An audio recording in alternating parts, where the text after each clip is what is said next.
존경하고 사랑하는 우리 구독자 여러분 반갑습니다. 여러분의 천만 라디오 천혜자입니다. 이제 또 일요일 아침이 밝아왔습니다. 6시에요. 6시 이제 딱 알람 해놓고 일어나신 분이 있는 것 같은데 특히 5시 한 4, 50분 이 정도에 이제 알람을 딱 올려놓고 맞춰놓고 일어나신 분이 있는 것 같더라고요. 6시 땡 하면은 저랑 같이 한번 시작하는 거죠. 댓글을 보면은 항상 요즘 1등 하는 분이 있어요. 우리 참외님이 항상 1등 하는 것 같은데 6시 딱 되면 1등이에요. 아주 독보적입니다. 요즘 보니까 1등 자리가 예전에 뭐 연주님이나 뭐 다른 분들 종종 했었는데 이제는 좀 바뀐 것 같아요. 순위가. 하여튼 부지런하면 참 좋은 것 같습니다. 좋은 것 같고 열심히 사는 모습이 참 아름다워 보입니다. 많이 또 배우기도 하죠. 우리가 부지런한 삶을 통해서. 하여튼 오늘도 즐겁고 유쾌한 일들이 가득했으면 좋겠어요. 항상 늘 꾸준한다는 게 좋은 겁니다. 꾸준한다. 꾸준하게 살아가는 게 참 좋은 거죠. 근데 그게 쉽지가 않아요, 여러분. 쉽지가 않습니다. 어떤 사람이 그냥 뭔가 퍼지기도 싶고 뭔가 게을러지고 싶기도 하고 그렇지 않습니까? 근데 항상 늘 변함없는 그런 모습을 보여주는 사람이 참 대단하다고 생각을 해요. 우리는 사람이 살아가면서 이런 게 좀 느껴지더라고요. 이게 말하지 않아도 나를 알아주는 그런 사람은 놓치지 말라는 거죠. 말하지 않아도 나를 알아주는 사람을 놓치지 마라. 놓치면 안 된다. 뭐 그런 겁니다.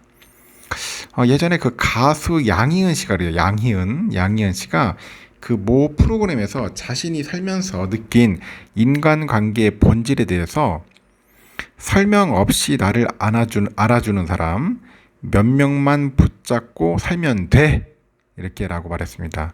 설명 없이 나를 알아주는 사람 몇 명만 붙잡고 살면 된다.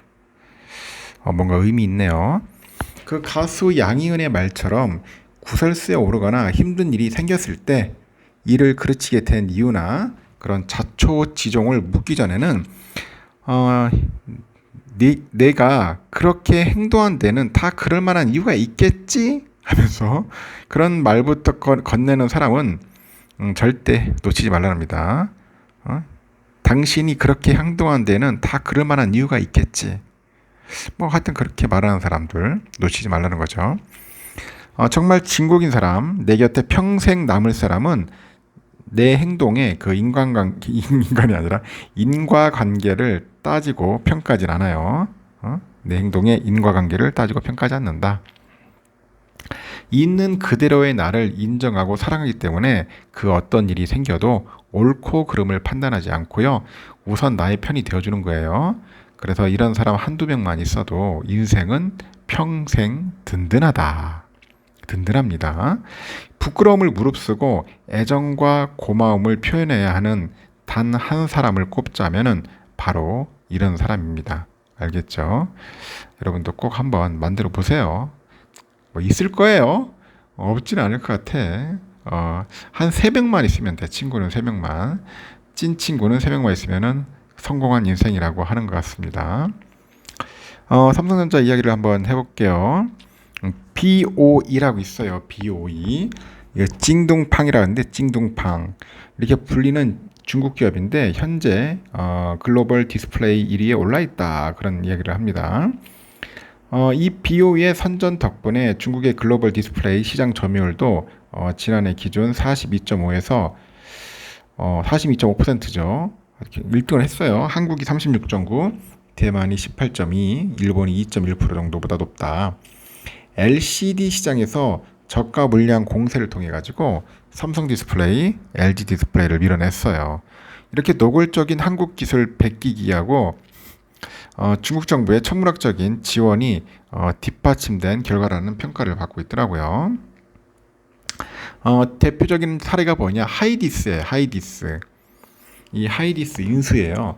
하이디스는 옛 현대전자 TFT LCD 사업부인데 현대전자는 김대중 정부 당시 빅딜 정책에 따라서 15조 원을 들여가지고 LG 반도체를 인수했는데 이 반도체 경기 침체로 위기를 맞았습니다. 채권단은 LCD 사업부 분리 매각을 추진을 했고 이때 분산 LCD 사업부가 하이디스입니다. 2002년 하이디스는 4,500억 원 헐값에 이제 BOE에 팔렸어요. 인수대금은 대부분 중국 정부에서 나왔다고 합니다. 당시에는 만년 적자 기업이었던 BOE가 하이디스 인수를 계기로 해가지고 글로벌 시장에서 경쟁할 수 있는 발판을 마련합니다. 하이디스의 기술력을 고스란히 흡수한 결과죠. BOE의 전략은 1990년대 후반 삼성의 전략과 닮았다는 평가를 받는데 그 업황과 관계없이 지속해서 대규모 자금을 쏟아부어가지고 생산 시설을 확보해요. 2007년 9월에는 그 스촨성 청두에 생산 라인을 이제 설립을 합니다. 허페이, 충칭 등에도 공격적으로 생산 거점을 만들었고요. 2010년까지 총 투자액이 20조 원에 달할 정도로 큽니다. 2008년에 금융위기 때는 중국 정부 지원에 기대해서 이제 버텼어요. BOE는 그 삼성전자 그리고 LG 디스플레이보다도 TV용 그 LCD 패널을 제품을 싸게 팝니다. 정부 지원이 있었기에 가능을 했고요. 서서히 이제 시장을 잠식해 들어가고 2010년에는 1.7%에 불과했던 9인치 이상 LCD 패널 시장에 BOE 점유율이 2012년은 5.5%를 기록을 했고요. 2015년에는 12.1%까지 올라갑니다. 그리고 2017년은 21.5%를 기록했고 삼성과 LG를 제치고 1위에 올라섰어요. 삼성은 LCD 사업을 아예 그만두었고요. LG는 그냥 LCD 패널 사업을 접어버립니다. BOE는 그 왕의 법칙이라는 용어까지 만들어내면서 자신감을 보입니다.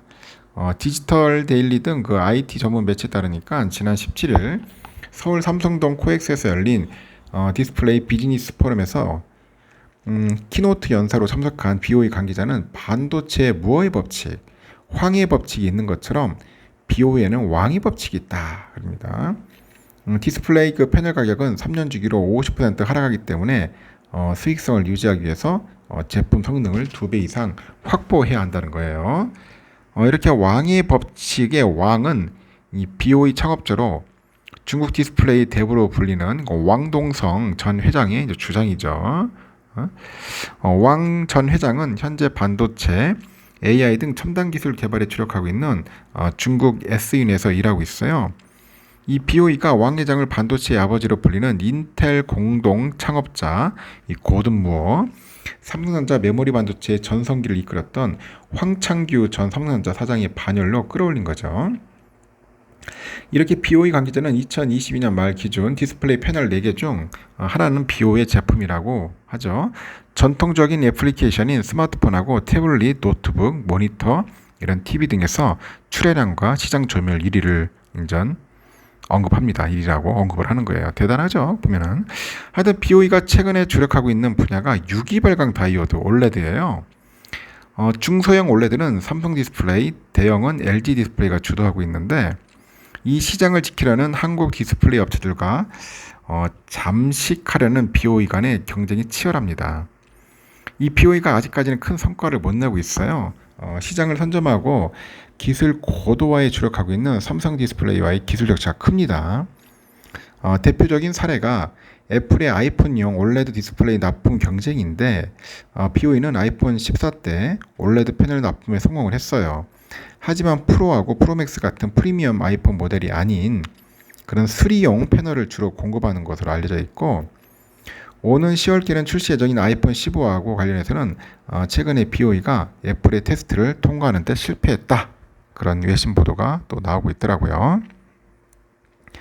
글로벌 디스플레이 업계에서는 3형 OLED 패널과 관련해서도 BOE가 삼성 디스플레이 특허를 도용했다는 평가가 확산하고 있습니다. 공식 서비스 센터가 발달해 있는 한국과 달리 미국에서는 사설 수리 업체들이 많아요.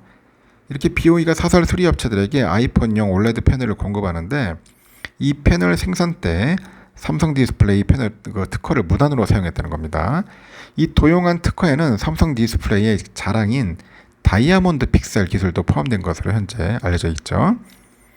다이아몬드 픽셀은 삼성 디스플레이가 2013년에 갤럭시 S4에 처음으로 적용한 픽셀 구조인데 인간의 눈이 적색, 녹색, 청색 중 녹색에 가장 민감하게 반응한다는데 착안해서 녹색 소작 크기를 가장 작게 만듭니다. 가장 촘촘히 분포시켜서 색상을 가장 잘 살려내는 기술이라고 하죠. 45도 대각선 방향으로 화소를 배우는 것도 특징으로 이제 꼽습니다. 이렇게 삼성 디스플레이는 지난해 12월 특허를 침해한 이 패널을 사용하지 않게 해달라고 하는데, 이 미국의 부품 업체들은 미국의 국제무역위원회 ITC에 제소를 해요. 지난 6월에는 직접 BOE를 겨냥해가지고 스마트폰용 올레드 그 특허를 침해했다면서 미국의 텍사스주 동부 지방법원에 소송을 냅니다. 이에 앞서서 지난 5월 BOE가 자국 법원에 삼성이 자사 올레드 기술을 뺏겼다 소송을 내니까 강경 대응에 나선 거죠. 이렇게 삼성 디스플레이는 지난달 27일 열린 2분기 이제 실적 설명에서 이례적으로 이제 BOE를 강도 높게 비판을 해요. 디스플레이 사장도 그래요. 부사장도 최근 들어서 경쟁이 본격화되다 보니까 당사의 경쟁력의 근간인 지적 자산에 대한 도용, 침해 행위가 늘어나고 있다. 더 이상 간과할 수 없는 수준이다. 이렇게 판단을 하고 이 법적 제재 등 다양한 방안을 강구하게 됐다고 합니다. 이어서 특허 침해는 단순히 개별 기업 경쟁력을 저해하는 데 그치지 않고 결국 경쟁의 룰과 산업 생태계를 무너뜨린다면서 기술자산 보호와 건강하고 공정한 산업 생태계를 위해서 최선의 노력을 다할 예정이라고 강조를 하는 거죠. 현재까지 그 BOE는 이날 삼성의 그 경고와 관련해서 입장을 내놓지 않고 있습니다. 다만 그 디스플레이 비즈니스 포럼 2023에서 BOE 관계자는 기술력을 강조했다고 합니다. BOE가 출원한 특허는 8만 건에 달한다면서 지난 7년간 세계 지식 재산권 기구의 톱 10개 톱 10개 톱 10이죠. 탑 10. 이 탑 10 기업에 꼽히기도 했다 그런 겁니다. 탑 1은 아닌 것 같아요. 그래도 10위권 안에는 든다. 뭐 그렇게 보시면 될 것 같습니다. 삼성의 다음 야심작은 갤럭시 S24 울트라인데 어떻게 나오냐, 뭐 사진처럼 나온다는 그런 말이 있어요.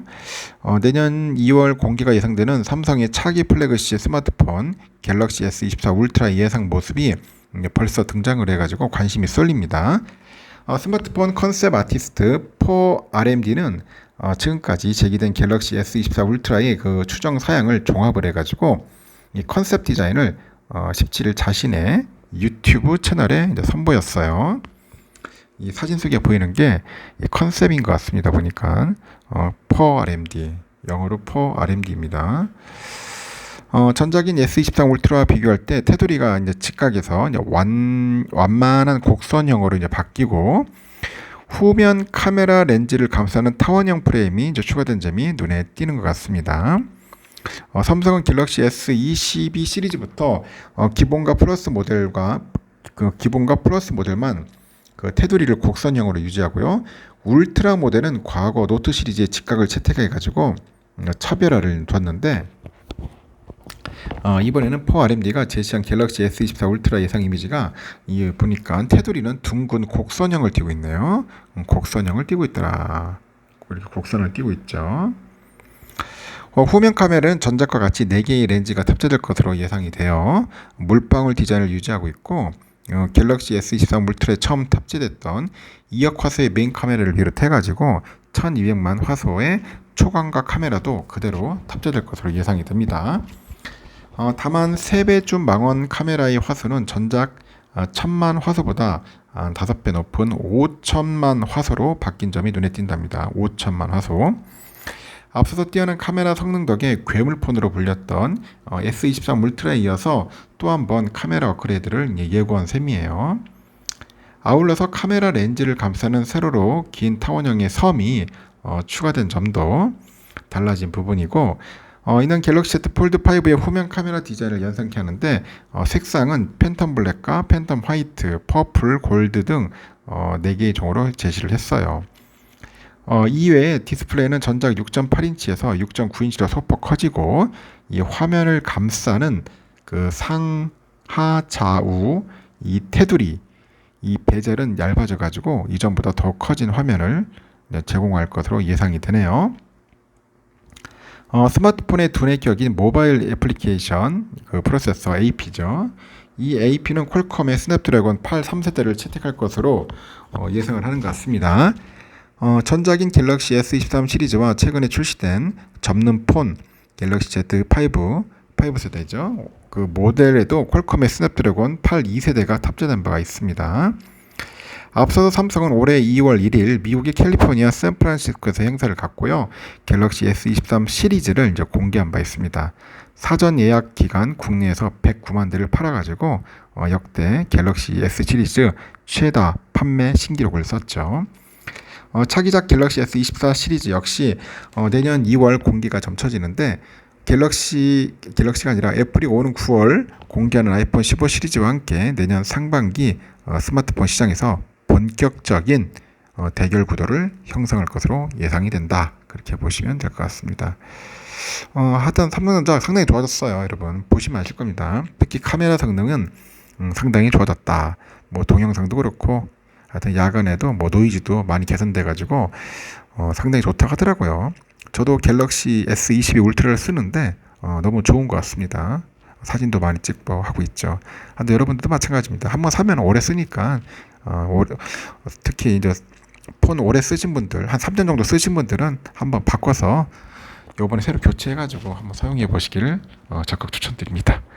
여기까지 하겠습니다. 좋은 하루 보내시고요. 또 다음 시간에 뵙도록 해요.